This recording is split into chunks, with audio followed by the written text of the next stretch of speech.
Hello viewers, আসসালামু আলাইকুম। আশা করি আপনারা সকলে ভালো আছেন। আপনারা দেখছেন এমএস জোন, আমি আছি আপনাদের সাথে ইমরুল কায়েস। তো আজকে যে বিষয়টি নিয়ে আলোচনা করব সেটা হচ্ছে হিরো এক্সট্রিম 125R।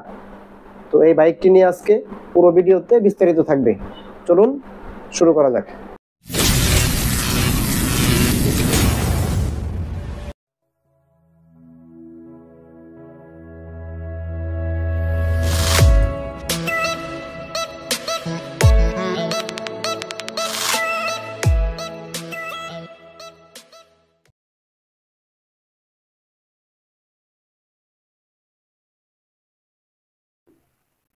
তো হিরো এক্সট্রিম 125R আমাদের প্রথম লিস্টের কালার হচ্ছে ব্ল্যাক, অর্থাৎ কালো কালার।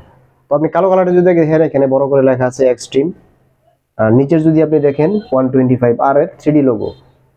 পিছনের সাইডটি দেখেন, দেখতে অসাধারণ। এরপর সামনের সাইড, আসলে মোট কথা হচ্ছে বাইকটি দেখতে খুবই অসাধারণ। আর লাইটগুলো এলইডি সেটআপ, অবশ্যই এলইডি সেটআপ। আমাদের কালার লিস্টের দ্বিতীয় নাম্বার হচ্ছে রেড, অর্থাৎ লাল কালার। আপনি যদি লাল কালারটি একবার সামনে থেকে দেখেন, আপনার কোনো অবস্থাতেই মনে হবে না এটা 125 সিসির একটি বাইক।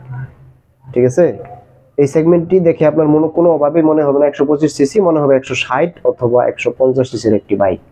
এখানে নাম্বার প্লেটও আছে, সিটটিও দেখুন খুবই চওড়া, ট্যাঙ্কিটিও, ফুয়েল ট্যাঙ্ক খুব সুন্দর দেখতে।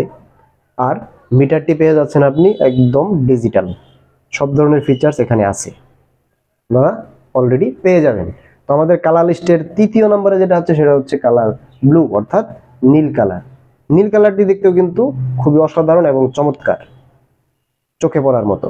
তো ভিডিওটি ভালো লাগলে অবশ্যই ভিডিওটি লাইক, কমেন্ট, শেয়ার এবং চ্যানেলটি অবশ্যই সাবস্ক্রাইব করে পাশে থাকবেন।